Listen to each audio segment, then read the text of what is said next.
If you feel anxious most of the time, even when nothing is wrong, you're in the right place. Today, I'm going to break down what this looks like when you're actually in it, what most people think the problem is, and then I will explain what's really driving it, and then I'll guide you through a short somatic practice to begin this shift.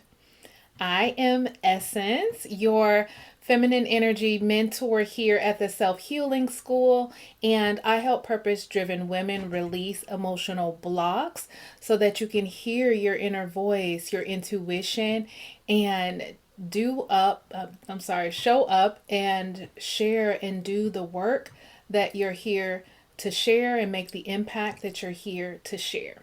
Okay, so again, today's emotional block that we are focusing on is feeling anxious even when nothing is wrong.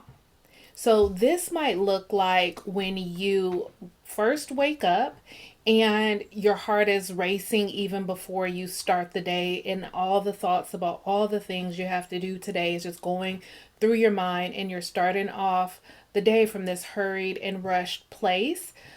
Or maybe like your life might be stable, but there's still this constant hum of worry and fear just kind of like always in the background. Maybe you find it hard to relax even when you're just like hanging out with friends, or you feel on edge even if you're just on the couch watching Netflix. Something just won't let you fully surrender into the couch and just be there in Virgin River or or in Bridgerton.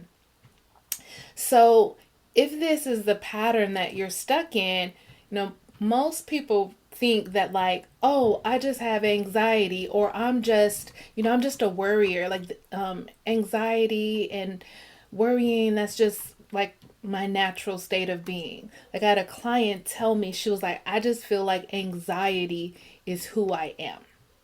So, I want to share with you what I share with my clients when this comes up. And I do want to preface this by saying that I tend to work with neurotypical brains, and I honor what the neurodivergent brains go through, and I know that they're different. So I'm saying that I'm speaking to neurotypical brains. Although my client who really valued this my perspective is neurodivergent. But I when I think of a neurotypical brain, human, taking it all the way back to a baby, I in my spiritual mind am like babies aren't born naturally anxious, naturally worrying. And so like that's what I told her, and I said, and I see this as more of a learned response. That as a child, your nervous system, your body learned that you have to be like hyper vigilant, you have to be on alert. And so, if that is true for you in some way or another, and day by day you're growing up feeling like you have to be on the lookout, that trains your body, that trains your nervous system to constantly be in this anxious state. So, imagine that there's this little kid coming home from school and they never know what the home environment is going to be like. Are mom and dad arguing and fighting? Is it going to be peace? Is mom going to be yelling because she had a bad day at work? And so this kid may be having the greatest time at school, but then on the way home, now that anxiety starts to kick up and it feels like this humming. And now this child is thinking, okay, do I go straight in and go up to my room? Wait, no, but sometimes mom doesn't like that. But then sometimes when I come in and I go in the kitchen and share my day, she starts yelling at me like I just don't know how to be. And all these thoughts and scenarios are just playing in their head. Can you see how, if that's the day to day from childhood on up through high school or college, how your nervous system would be trained to be in this constant state of anxiety and looking out and being on edge because you just never know what to expect?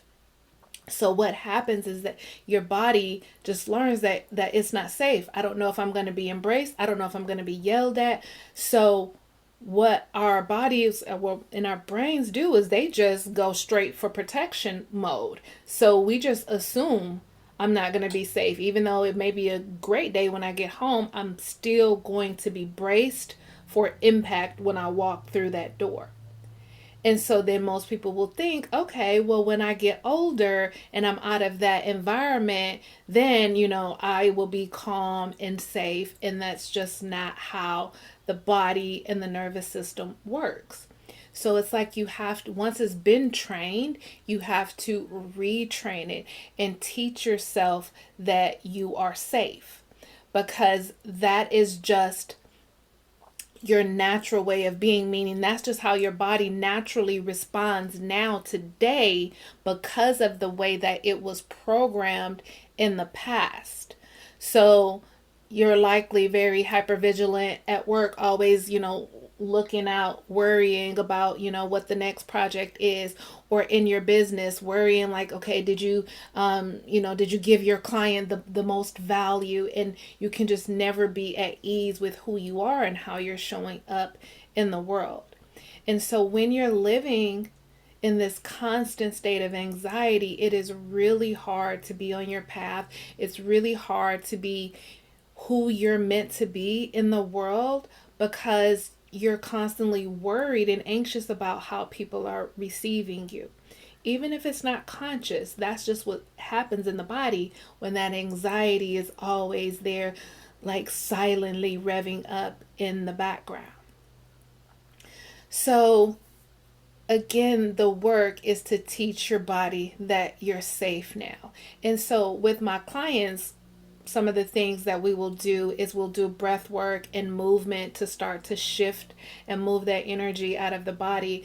Like, I was trying to get one of my clients on board with moving her body. I told her, I want you to see every time you had anxiety or a panic attack, or you're in traffic and you're like, should I get over? I don't know. And it's like magnets on magnets on magnets of anxiety.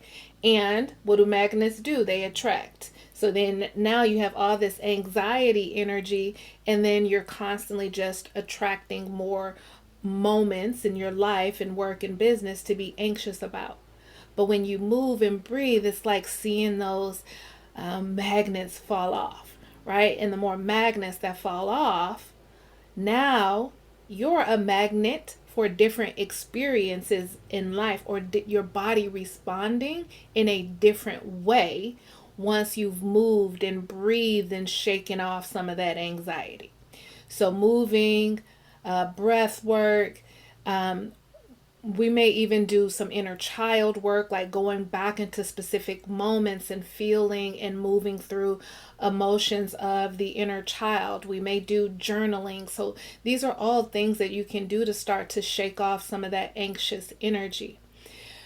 I also want to give you the visual of like a piggy bank, one of those pink piggy banks from childhood. And if it's stuffed full of anxiety pennies, and then you want to put in calm quarters, there's no room. It's hard to be in this place of calm and relaxation and presence when you're already stuffed full of anxiety, worry, and fear. So we need to release some of that so that there is space to just surrender and just be in your body and eating your popcorn while you're watching them in their fancy dresses in Bridgerton, and like let yourself be immersed in that without feeling like part of you is in and part of you is on edge. So one thing that you can do just like in the moment is like, even me, when I'm feeling anxious, really in my head, my thoughts are just like spinning, I'll just start tapping. So I'll just tap all over, sometimes all the way down to my feet, and I will say, I'm choosing to be in my body. I'm choosing to be here in this moment. I'm choosing to leave from my head, come into my body, I am safe here. It is safe to be inside myself. And then I'll just like rest my hands and take a deep breath in and exhale. And I'll sit and just breathe and just kind of let my body settle. And so I've given you a few things that you can do to start to work through this. And I've also shared with you my perspective to help you see that this isn't something that you have to suffer with. You can start to release it. My client was on anxiety medications and having panic attacks 2 to 3 times a week. And now she's talked to her therapist and she's off of her anxiety meds so she can fully feel and be in the moment and start to be present and feel through what's happening and choose a different feeling versus just letting anxiety be the first response and the only response. So there is a way out. It might be some work. And if you need help with that, I am here. You can just send me a message or reach out to me at theselfhealingschool.com. There's a services tab there if you want to book a consultation, or you just subscribe to the Self Healing School.